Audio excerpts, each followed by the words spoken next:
चक्रासनाच्या पुढे गेल्यानंतर ते डिंबासनामध्ये परिवर्तित होत असतं. हे डिंबासन आहे. ही बापू सरांची कन्या आहे. धन्यवाद सर.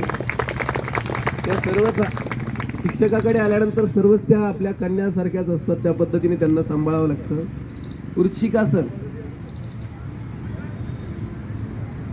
2007 मध्ये झवळ सरांची कन्या माझ्याकडे योग विषयासाठी होती. आर्य चाणक्य विद्याधाममध्ये शिक्षक म्हणून मी कार्यरत असताना 18 वर्षापासूनचा तो प्रवास आणि तो परिचय घट्ट मैत्रीमध्ये आणि सरांनी मार्गदर्शक म्हणून भरपूर काही दिलेलं आहे आम्हाला.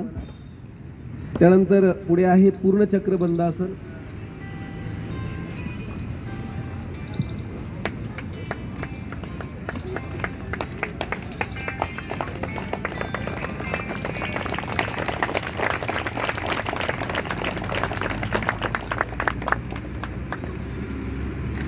आणि अवघड आसन आपल्याला करून ते दाखवत आहेत.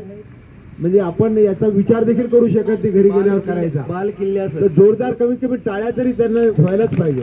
बाल किल्ल्यासन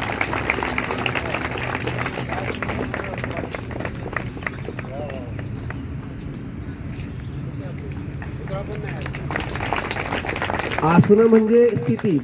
पण ज्या आसनामध्ये स्थिर आणि सुखपूर्वक वाटेल असं स्थिर सुखम आसनम असाच आपला प्रवास असायला हवा.